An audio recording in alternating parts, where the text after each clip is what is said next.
Yo, what's going on, everybody? It is straight out of Boston here, aka the King of Boston. Today we're back for episode 59, I do believe, of the Georgia State Dynasty. And today we are going up against Texas A&M. Georgia State, losers of 3 in a row, 1 game away from clinching bowl eligibility. And these next 2 weeks are going to be the weeks to do it.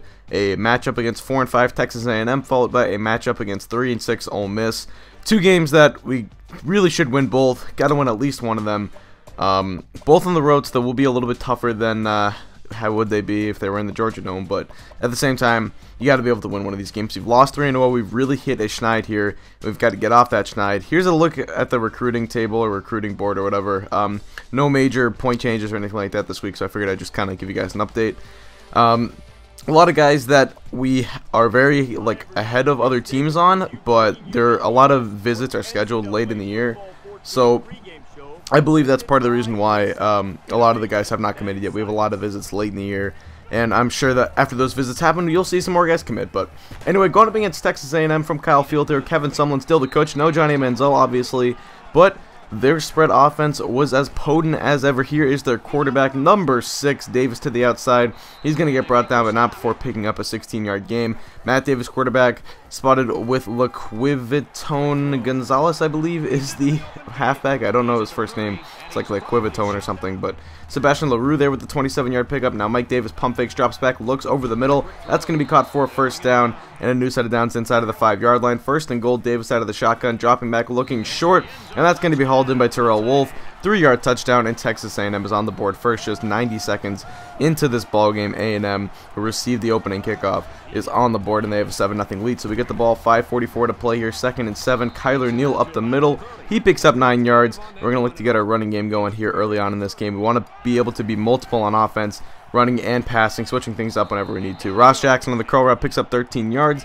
Now 1st and 10, we're going to go an option pass. Johnson scrambling to the right, just flips this one to Justin Wagner, who breaks a tackle and stumbles his way forward for an 8-yard pickup. So making something out of nothing right there. Beautiful play. Now we're looking short on 3rd and 5. Jackson is there on the hitch route. We pick up the easy first down. Now first quarter, time winding down. Neal up the gut, picks up 6 yards, and that'll expire time in the first. So we're going to move on to the second. It's going to be a read option. Johnson keeps it, evades a diving tackler, picks up the first down and a 6-yard gain. Now it's 1st and goal inside of the 10. Triple read option up the middle to Gardner, who's going to get brought down inside of the 2-yard line. A nice 7-yard pickup for the sophomore from Michigan. Now 3rd and goal. Johnson over the middle, caught, but actually dropped by Ross Jackson. He had it in his hands, but dropped it upon impact. 4th and goal, and we're going to go for it. We know we're going to need touchdowns against an offense as potent as Texas A&M's, and we convert right there on the little hitch route to Justin Wagner. A touchdown, Georgia State, and we are an extra point away from tying up this ball game. So 4:56 to play in the second. It's a screenplay. Liquivitone Gonzalez ends up getting hit hard. Fumbles were covered by Texas A&M, but that would induce 4th down, so they would punt it away. We get the ball back, and Rufus Warren makes the grab, picking up 13 yards across the 50 into Texas A&M territory. Now triple read option again, handoff to Blake Gardner, using that speed, getting to the outside, breaks the tackle and picks up 9 yards. So it's 2:05 to play in the second. Johnson looking deep. He's got a man. It's Tyshawn Clemens, who gets out of bounds inside of the 5-yard line at the 2-minute mark. Now we wind time down a little bit. 3rd and goal. We look short. Wagner gets tackled short of the goal line. 4th and goal coming up. Very similar spot to where we were in last time, and we actually settle for the field goal. So we pick up a 10-7 lead, and that's going to be the score heading into the half. Low scoring affair so far. A game that I thought would be a lot higher scoring so far, though. One defensive stand in particular by Georgia State, and 2 long drives by the Panthers as well have really turned this into a low scoring game. Exactly what we wanted to do heading in, and we pretty much executed our plan to perfection. So we're going to have to continue it in the second half. Kyler Neal on the little dump off makes a sweet juke right there, picks up 10 yards. Now later in the drive, 3rd and 1. We're going to go right back up the middle to Neal, but he gets stuffed short. Great penetration by the line from Texas A&M, and that forces a punt away. 1st and goal. 10-7 is still the score, and their receiver makes the catch, but gets hit hard. He fumbles. Ladarian Young picks it up, and just like that, Georgia State gets the ball right back. The first turnover of the day for either side, and this time Georgia State is the beneficiary. We're looking deep, and somehow Paul Walker just didn't see that one or something. Don't know how he doesn't make that catch. So that's going to set up 4th and 10 out of field goal range. We're going to go for it on 4th down, looking over the middle, and that's actually tipped and intercepted. Kind of a short-sighted decision right there, and that's going to end up giving Texas A&M the ball back. So still 10-7, only down by 3. with 4:25 to play in the third quarter. Liquivitone Gonzalez up the middle picks up the, or I guess that's, well, okay, so the thing about his name is usually, like in the English language, there's always a vowel after the QU. There's no vowel, it's just QUV. So I honestly don't know. It's like Laquivionte. I don't even know. I'm just going to call him Gonzalez, or the running back. Actually loses 5 yards with their 2nd and 15. Shotgun set. Davis gets the snap, dropping back, looking short. It's going to be another check down, this time to his fullback. Mills picks up the first down and a lot more, and that's going to give him a 26-yard pickup. 3rd and 8 now. Empty backfield for Davis later in the drive. 1:56 to play in the 30. He's going to scramble to the right side, but plenty of Georgia State defenders are there, and we stop him short. 4th and 2 coming up, and Texas A&M is going to go for it. 4th and short, looking to capitalize and try and take a lead here instead of settle for a tie. They go with the handoff to Gonzalez, and they're going to give him the spot. It was a great stand-up by Jameel Spencer, but they give him the spot, they give him the first down, and now next play, Gonzalez to the outside, gets stopped just short of the goal line. 1st and goal from about the 1-inch line or whatever, and Davis over the middle, caught by Edward Pope for the touchdown, and the Aggies are back on top 14-10 at the end of the 3rd quarter. So 25 seconds to play still, we're looking short. Walker on the curl route picks up a first down, 17-yard pickup total, and now 2nd and 7 into the 4th quarter we go. 7:20 to play. Johnson dropping back, tons of time, really no one in the area, so Johnson's going to scramble to his right, tons of yardage ahead of him, and he picks up a huge gain.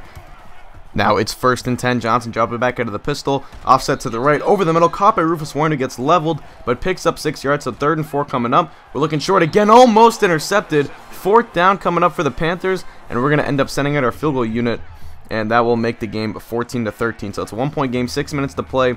Just what I wanted. I wanted Texas A&M to get the ball back with about 6 minutes to play, although I wanted a touchdown on the last drive. But either way, we force a punt away, so we get the ball back. 5:35 to play. Johnson, play action fake, scrambling to the right. No one really that open, except Rufus Warren kind of pops open here, and Johnson has 2 options. He can play it safe and take the 7 or 8 yard gain, or he can try and force for a first down, and that was the wrong choice. Johnson throws an interception, his, I believe, 2nd of the game, but the first one was on a 4th down play, so it wasn't really that important. But that was a really big turnover. A&M gets the ball back. Now, after a first down, Davis dropping back, looking left. Oh, and Ladarian Young does not make a play on that ball. He really needed to right there. Instead, it's a first down for the Aggies. 3rd and 9, 4:34 to play. End zone, and that's going to be a touchdown. So, even with the extra point, it's still a 1-possession game, but holding them to a field goal there on that 3rd and 9 would have been huge. So, after the ensuing PAT, 8-point game, 3:35 to play. Time for Jeremy Johnson and the boys to make one last run at it. Johnson again scrambling. He's been using his feet a lot today. This time does not slide down, but picks up 20 yards. And now 3rd and 5, play action fake. Johnson again coming to the right. This time he fires it quickly. Rufus Warren, who breaks a tackle but ends up getting stood up. 4th and 4 coming up, and this could be the game. 3 timeouts left, so Georgia State probably gets the ball back. But A&M gets good field position, and it'd be hard to stop him and prevent a field goal. So we're looking short, and Neal breaks a tackle. The check down option. No one was open downfield, but Kyler Neal comes up huge. Check this out. So clutch. Ends up breaking the tackle, and the drive is alive. 2nd and 9. Johnson play action. Looking right side. Warren makes the catch, keeps a foot in bounds. And it's a 12-yard pickup. 2nd and 7, 90 seconds to play. Johnson looking short again. This time it's Rucker, the fullback. Keith Rucker picking up a huge, or not a huge gain, but a big gain right there. A nice 12-yard gain. 2nd and 10, play action fake. We're going to look short. Caught by Clements, who gets hit. Falls forward, picks up 9 yards, and we'd get the first down later on. 1st and goal, handoff to Neal, and he's into the end zone for the touchdown. Georgia State cuts the lead down to 2, and they're a 2-point conversion away from tying this game with 27 seconds left. So Neal celebrates in the end zone, but don't get too happy yet. They're still 2 points away. So we're going to go shotgun set. Johnson looks short, fires it to Warren, and that's incomplete. So we're going to have to go for the onside kicker. 27 seconds left despite having 3 timeouts. D.D. Austin's kick, I don't know where that was going. That was an awful onside kick. This one is going to be recovered by Texas A&M, but we still have 3 timeouts left, so we have a chance to get the ball back with some sort of time left on the clock. 2nd and 14, we get a big loss right here. Matt Davis loses 4 yards. 3rd and 18, and Davis is going to keep it himself, this time scrambling to the left. He's finally brought down. 12 seconds left, or 13 seconds left when we call our last timeout. So we get the ball back, 2nd down now. 2 seconds left, final play of the game. Johnson's looking deep, intercepted. So his 3rd interception of the game. Really, 2 of them were kind of garbage interceptions, but either way, A&M comes out with the victory, and now 4 straight losses for the Georgia State Panthers. They need 1 more win to be bowl eligible, 2 more wins to clinch a bowl spot, and right now, I'm not sure if either's going to happen. The last game of the year might be a wash. Georgia Tech, the number 8 team or whatever they're in the nation, yeah, I believe that's in Georgia Tech. That would be an extremely hard game to win, so I'm not counting on you know, are not even thinking about trying to win that game. I'm calling next week a must-win game if we want to go to a bowl game, which was basically what our goal was at the outset of the season. So that's what we need. Another failed week. This is a game we should have had.